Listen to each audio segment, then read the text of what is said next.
আকাশবাণী কলকাতা। স্থানীয় সংবাদ পড়ছি নমামি বসুরুদ্র। প্রথমে বিশেষ খবর। লোকসভা নির্বাচনে প্রথম দফার ভোটের জন্য প্রচারাভিযান আগামীকাল বিকেলে শেষ হচ্ছে। প্রধানমন্ত্রী, মুখ্যমন্ত্রী সহ অন্যান্য রাজনৈতিক দলের নেতৃবৃন্দ আজ ভোট প্রচারে অংশ নিচ্ছেন। বেহালা ফ্লাইং ক্লাবে হেলিকপ্টারে আয়কর তল্লাশি নিয়ে আইনি পথে লড়াই করবেন বলে তৃণমূল কংগ্রেসের সাধারণ সম্পাদক জানিয়েছেন। এদিকে নির্বাচন কমিশনের বক্তব্য, নির্দেশ মেনেই এই তল্লাশি। দাড়িভিট মামলায় রাজ্য প্রশাসনের 3 শীর্ষ কর্তা অবশেষে হাইকোর্টে হাজিরা দিয়েছেন। দক্ষিণবঙ্গে আগামী কয়েকদিন ফের তাপপ্রবাহের সতর্কতা জারি করেছে আবহাওয়া দপ্তর। মোহনবাগান সুপার জায়ান্ট আইএসএল ফুটবলের লিগ শিল্ড জয় করেছে। আসছে বিস্তারিত খবরে। লোকসভা নির্বাচনে প্রথম দফার ভোটের জন্য প্রচারাভিযান আগামীকাল বিকেলে শেষ হচ্ছে। প্রথম 2 দফার জন্য জমে উঠেছে প্রচারাভিযান। ভোট প্রচারে প্রধানমন্ত্রী নরেন্দ্র মোদী আজ ফের রাজ্যে আসছেন। এই পর্বে দক্ষিণ দিনাজপুরের বালুরঘাট এবং উত্তর দিনাজপুরের রায়গঞ্জে নির্বাচনী জনসভা করবেন তিনি। প্রধানমন্ত্রীর সভাকে ঘিরে ব্যাপক নিরাপত্তা বন্দোবস্ত করা হয়েছে। এদিকে তৃণমূল কংগ্রেস নেত্রী মুখ্যমন্ত্রী মমতা ব্যানার্জিও ভোট প্রচারে এখন উত্তরবঙ্গে। তাঁরও আজ 2টি কর্মসূচি রয়েছে। প্রথমে জলপাইগুড়িতে দলীয় প্রার্থীর সমর্থনে জনসভা করবেন তিনি। এরপর দুপুর 2:30 নাগাদ শিলিগুড়ির এয়ারভিউ মোড় থেকে বাঘাযতীন পার্ক পর্যন্ত দার্জিলিংয়ে প্রার্থীর সমর্থনে একটি রোড শোতে তৃণমূল কংগ্রেস নেত্রী অংশ নেবেন। দলের সাধারণ সম্পাদক অভিষেক বন্দ্যোপাধ্যায় কোচবিহার ও আলিপুরদুয়ারে দলীয় প্রার্থীদের হয়ে প্রচারে অংশ নেবেন। কোচবিহারে একটি জনসভা এবং আলিপুরদুয়ারে একটি রোড শোয়ের কর্মসূচি রয়েছে তাঁর। অন্যদিকে যাদবপুরে বাম প্রার্থী আজ সকাল সকালই প্রচার কর্মসূচি শুরু করবেন। অন্যান্য কেন্দ্রের বাম প্রার্থীরাও নিজ নিজ এলাকায় জনসভা, পদযাত্রা, মিটিং, মিছিলে অংশ নেবেন। দক্ষিণ 24 পরগনার জয়নগরের কুলতলিতে আইএসএফ বিধায়ক নওশাদ সিদ্দিকী দলীয় প্রার্থীর সমর্থনে জনসভায় যোগ দেবেন। এদিকে প্রথম দফায় উত্তরবঙ্গে 3 আসন কোচবিহার, জলপাইগুড়ি ও আলিপুরদুয়ারের জন্য ভোট নেওয়া হবে শুক্রবার 19 এপ্রিল। প্রায় 97 কোটি ভোটদাতা প্রথম পর্যায়ে তাদের গণতান্ত্রিক অধিকার প্রয়োগ করবেন। অবাধ ও সুষ্ঠু ভোট গ্রহণ সুনিশ্চিত করতে নির্বাচন কমিশন সব রকমের ব্যবস্থা নিয়েছে। প্রথম দফার ভোটে সব বুথেই থাকছে কেন্দ্রীয় বাহিনী। বুথের ভেতর 100% ওয়েবকাস্টিং এর ব্যবস্থাও রাখা হচ্ছে। তবে আলিপুরদুয়ার ও জলপাইগুড়ির কিছু অঞ্চলে ওয়েবকাস্টিং সম্ভব না হলে সেখানে মাইক্রো অবজারভার থাকবেন বলে রাজ্যের মুখ্য নির্বাচনী আধিকারিকের দপ্তর সূত্রে জানা গেছে। শীতলকুচিতে ভোট চলাকালীন গুলি চালনায়, প্রাণহানির মতো ঘটনা এড়াতে নির্বাচন কমিশন একাধিক পদক্ষেপ নিয়েছে। ভোট কেন্দ্রে মোতায়েন থাকা বাহিনী পরিচালনার ক্ষেত্রে বেশ কিছু নিয়ন্ত্রণ আরোপ করা হয়েছে। মুখ্য নির্বাচনী আধিকারিকের দপ্তর থেকে জেলা নির্বাচনী আধিকারিকের কাছে পাঠানো হয়েছে নির্দেশিকা। রাজ্যে পাঠানো বিশেষ সাধারণ পর্যবেক্ষক ও বিশেষ পুলিশ পর্যবেক্ষকের নির্দেশ অনুযায়ী এই আচরণবিধি তৈরি করা হয়েছে বলে খবর। নির্দেশিকা অনুযায়ী আত্মসুরক্ষা এবং ভোটকর্মী ও ইভিএম নিরাপত্তায় শেষ অস্ত্র হিসেবেই গুলি চালানো যেতে পারে। নির্দেশিকার প্রতিলিপি হিন্দি ও ইংরেজিতে ছাপিয়ে জওয়ানদের মধ্যে বিলি করার আদেশ দেওয়া হয়েছে। উল্লেখ্য, 2021 বিধানসভা নির্বাচনে কোচবিহারের মাথাভাঙার শীতলকুচিতে এক ভোটগ্রহণ কেন্দ্রে কেন্দ্রীয় বাহিনীর গুলিতে মৃত্যু হয় 4 জনের। কেন্দ্রে ক্ষমতাসীন বিজেপি সরকারের বিরুদ্ধে ইডি, সিবিআই এর মতো কেন্দ্রীয় সংস্থাকে অপব্যবহার করা হচ্ছে। বিরোধীদের এই অভিযোগের মধ্যে প্রধানমন্ত্রী নরেন্দ্র মোদী বলেছেন, নির্বাচনী পরাজয় আসন্ন জেনেই তারা এই ধরনের দাবি করছেন। সংবাদ সংস্থা এনআইকে একান্ত সাক্ষাৎকারে প্রধানমন্ত্রী বলেন, ইডি, সিবিআই বা নির্বাচন কমিশন কোন ক্ষেত্রেই তার সরকার আইন তৈরি করেনি। ইডি যে সমস্ত মামলায় ব্যবস্থা গ্রহণ বা গ্রেপ্তার করেছে তার মধ্যে মাত্র 3% রাজনৈতিক নেতাদের বিরুদ্ধে। ईडी ने जितने केसेस किए उसमें से सिर्फ 3% ही पॉलिटिकल लोग इन्वॉल्व है जिन पर एक केस हुए हैं। 97% जिनका राजनीति से कोई लेना देना नहीं, ऐसे लोगों को हुआ है जो कोई ड्रग माफिया है, कुछ अफसर हैं जो करप्शन करते हैं।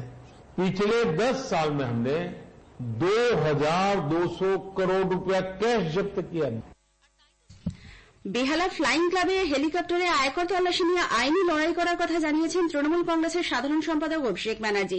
গত রবিবার আয়কর দপ্তরের ওই তল্লাশি চালানোর পর থেকে শুরু হয় রাজনৈতিক তরজা। পূর্ব মেদিনীপুরের হলদিয়ায় দলের সাংগঠনিক বৈঠকে যোগ দিয়ে অভিষেক সাংবাদিকদের বলেন, হেলিকপ্টারের ট্রায়াল রানে বাধা দেওয়ার কোন এখতিয়ার আয়কর দপ্তরের নেই। প্রতিটি কেন্দ্রীয় সংস্থা বিজেপির তল্পিবাহক হিসেবে কাজ করছে বলেও তিনি অভিযোগ করেন। এই যে ইন্টিমিডেশন, এটা ক্রিমিনাল অফেন্স। আপনি আপনার কাজ করবেন, আপনি ইন্টিমিডেট করতে পারেন না, আপনার অধিকার নেই। সুতরাং আমরা ইলেকশন কমিশনকেও কমপ্লেন করেছি এবং আমরা আইনত এটাকে কাজ করব। এনআইএর যে এসপি আমরা এতদিন ধরে দাবি করেছি আমরা আগামী কাল বা পরশুর মধ্যে হাইকোর্ট মুভ করছি, যেখানে যদি প্রয়োজন হয় সিসিটিভি ফুটেজ হাইকোর্টে জমা দেওয়া হবে। কিন্তু এই যে অভিযোগটা করার পর কোনোরকম কোনো অ্যাকশন নেওয়া হয়নি। এদিকে গতকাল নির্বাচন কমিশনের 3 সদস্য দল ফ্লাইং ক্লাবে যান। কিছুক্ষণ বাইরে দাঁড়িয়ে থেকে পর্ণশ্রী থানায় গিয়ে দলের অভিযোগের ভিত্তিতে জেলা নির্বাচনী আধিকারিকদের কাছ থেকে বিস্তারিত রিপোর্ট চাওয়া হয়। পরে অতিরিক্ত মুখ্য নির্বাচনী আধিকারিক অরিন্দম নিয়োগী সাংবাদিকদের জানান, কমিশনের নির্দেশিকা মেনেই এই তল্লাশি চালানো হয়েছিল। তল্লাশির ব্যাপারে আমরা অভিযোগ পেয়েছি রাজনৈতিক দলের কাছ থেকে, আমরা অলরেডি রিপোর্ট চেয়েছি, রিপোর্ট এলে ওরা কমিশনে কমিশন এর ব্যাপারে নির্দিষ্ট গাইডলাইন আছে, সেটা মেনে কমিশনের যে এজেন্সি আছে তারা কাজ। গাইডলাইন খুব বিশেষ গাইডলাইন এরকম ভাবে বলা সম্ভব না, যে গাইডলাইন রয়েছে সেই এক্সটার্ন গাইডলাইন মেনেই কমিশনের এজেন্সিগুলো কাজ করে।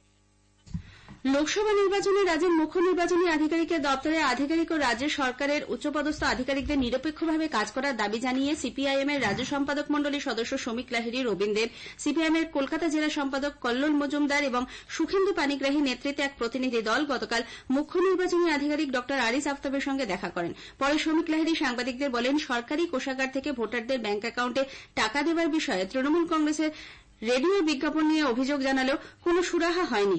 যানবাহনের বিজ্ঞাপন দেওয়ার অভিযোগ তুলে তিনি বলেন, এই যে পাবলিক ভেহিকেলের পিছনে বিজ্ঞাপন, কোন অটো যদি শাসক দলের বিজ্ঞাপন না ক্যারি করে তাকে রুট থেকে বার করে দেওয়া হচ্ছে।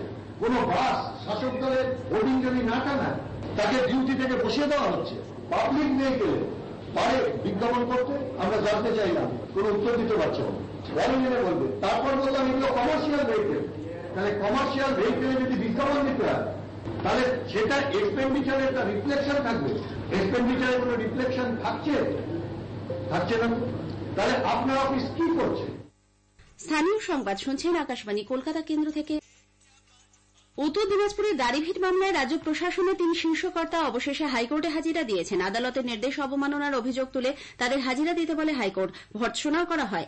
এরপরই গতকাল বিচারপতি রাজশেখর মান্থার এজলাসে ভার্চুয়ালি হাজিরা দেন মুখ্য সচিব ভগবতী প্রসাদ গোপালিকা, স্বরাষ্ট্র সচিব নন্দিনী চক্রবর্তী এবং পুলিশের এডিজি সিআইডি আর রাজশেখরন। উল্লেখ্য, দাড়িভিট মামলার নিরপেক্ষ তদন্তের আর্জি নিয়ে হাইকোর্টে মামলা করেন তাপস বর্মন ও রাজেশ সরকারের পরিবার। বিচারপতি মান্থা এনআইএ কে মামলা হস্তান্তরের নির্দেশ দেন, কিন্তু রাজ্য সেই নির্দেশ পালন করেনি বলে অভিযোগ। এরপরই ওই 3 শীর্ষকর্তার বিরুদ্ধে কেন আদালত অবমাননার রুল জারি হবে না তা জানতে চান বিচারপতি।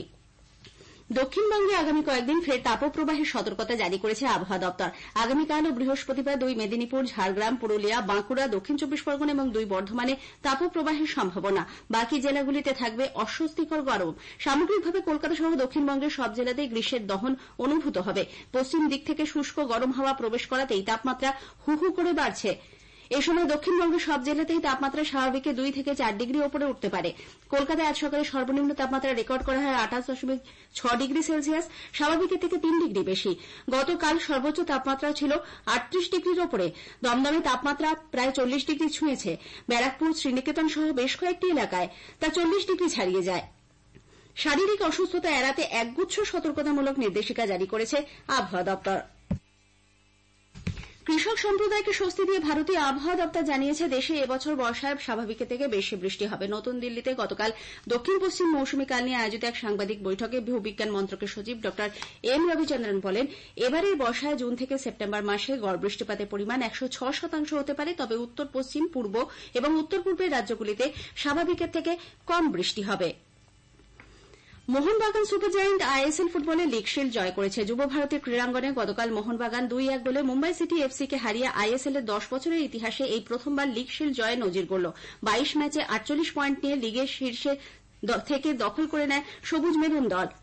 মোহনবাগানের সামনে এখন আইএসএল এর ট্রফি জেতে ডাবল করার সুযোগ থাকছে। মোহনবাগানের পক্ষে লিস্টন কোলাসো ও জেসন কামিন্স এবং মুম্বাইয়ের দলে লালিয়ান জুয়ালাছাতে গোল করেছেন। মোহনবাগান ও মুম্বাই দুটি দলই আইএসএল এর সেমিফাইনালে গেল। আইপিএলে কলকাতা নাইট রাইডার্স আজ ইডেন গার্ডেন্সে তাদের পরবর্তী ম্যাচে রাজস্থান রয়্যালসের বিরুদ্ধে খেলবে। খেলা শুরু হবে সন্ধ্যে 7:30টায়। স্থানীয় সংবাদ শেষ হলো।